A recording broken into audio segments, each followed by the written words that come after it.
हिमाचल विधानसभा के बजट सत्र में सोमवार को लोकतंत्र प्रहरी योजना बंद करने को लेकर जोरदार हंगामा हुआ।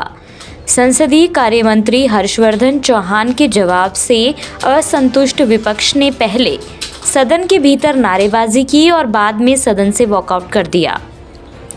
सदन के भीतर सत्ता पक्ष और विपक्ष के विधायकों में इस योजना को लेकर तीखी नोकझोंक हुई।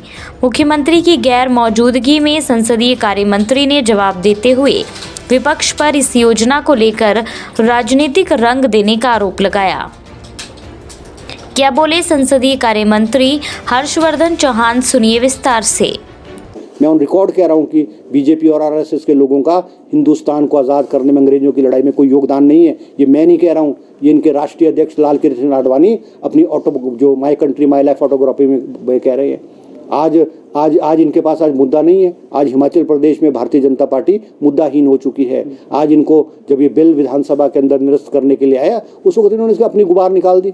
इन्होंने अपनी जो भड़ास है, अपनी सरकार के प्रति उनकी जो भड़ास है, उसको निकाला है।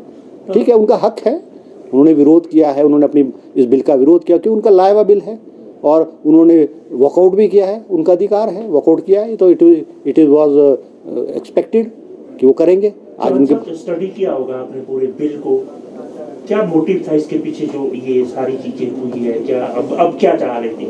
नहीं, ये तो चाह रहे थे इसको कंटिन्यू रहे, मगर प्रश्न ये है कि जो प्रेजेंट गवर्नमेंट है उसने देखना है कि सरकार का एक एक नया पैसा किसको दे रहे हैं, कैसे दे रहे हैं, क्यों दे रहे हैं, ये तो प्रेजेंट गवर्नमेंट ने देखना है। अगर पिछली सरकार ने गलत निर्णय किए हैं, उस निर्णय को ठीक करना तो हमारी सरकार की जिम्मेवारी बनती है और हमारे मुख्यमंत्री ने ये ठीक निर्णय लिया है। आप पैसा किसको दे रहे हो? जो करोड़पति हैं।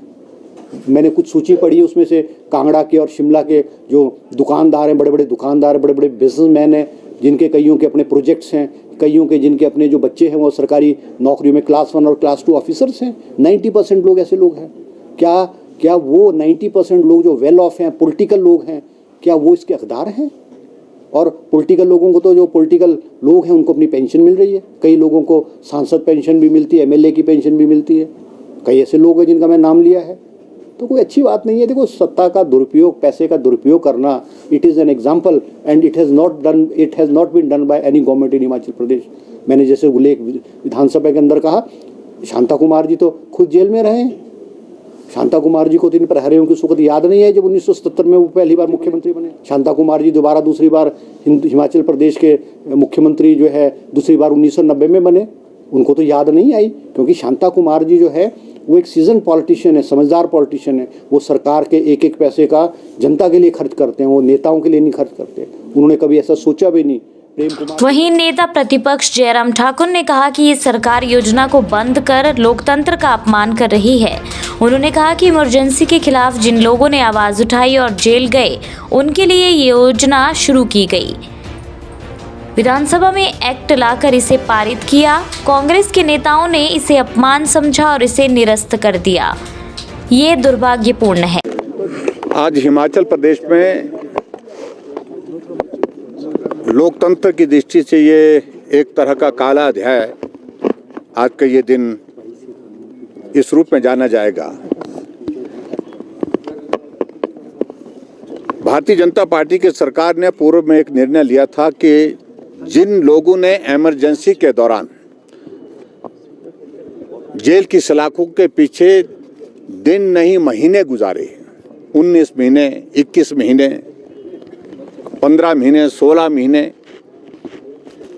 और कई तरह की यातनाएं उनको दी गई। जब 1975 में इमरजेंसी लागू हुई थी, उस इमरजेंसी के खिलाफ जिन लोगों ने आवाज बुलंद की थी और इसी बात को, उनके योगदान को इमरजेंसी के लिए समाप्त करने के लिए जो संघर्ष किया उन लोगों ने जेल की सलाखों के पीछे, और जिसकी परिणति ये हुई आखिरकार 1977 में जब चुनाव हुआ तो कांग्रेस पार्टी बहुत बुरी तरह से हारी थी। इस वक्त जिस कांग्रेस पार्टी ने देश के ऊपर आपातकाल की वो स्थिति पैदा की थी, यहाँ तक कि उस वक्त की प्रधानमंत्री इंदिरा गांधी भी चुनाव हार गई थी। इसलिए उन सभी ऐसे लोगों का जिनका बहुत बड़ा योगदान लोकतंत्र की रक्षा के लिए रहा, उनको स्मरण करते हुए हमने हिमाचल प्रदेश में एक योजना हमने शुरू की थी और जिसका नाम लोकतंत्र प्रहरी रखा था और जिसको हमने कानून का रूप दिया था, एक्ट ला करके हिमाचल प्रदेश की विधानसभा में उसमें पारित किया था। और उसके तहत बहुत बड़ी संख्या नहीं, बहुत थोड़ी संख्या थी, लगभग 80 के लगभग वो जीवित, 80-82 के लगभग जीवित आज की तारीख में से उनमें से संख्या है। और उनकी प्रॉपर वेरिफिकेशन की गई थी। जिन जिन लोगों को लोकतंत्र प्रहरी के तहत ये सम्मान राशि देने का हमने निर्णय किया, उनकी वेरिफिकेशन हुई, पूरा रिकॉर्ड जेल से, पुलिस स्टेशन से, सब जगह से लेने के बाद ही सारी ये योजना बनी थी।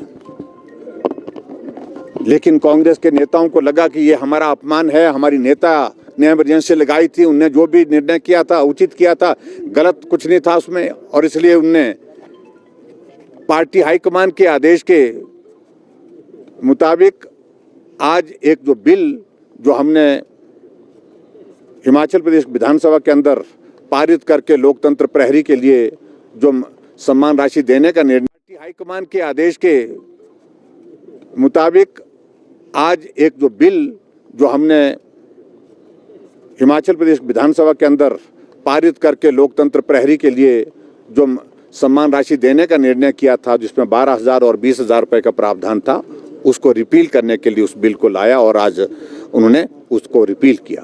सत्ता पक्ष कह रहा है और मैं इस बात को जरूर कहना चाह रहा हूँ, बड़ा ये दुर्भाग्यपूर्ण है जो हमको कह रहे थे कि आपको सत्ता में रहते हुए लोकतंत्र याद नहीं आया।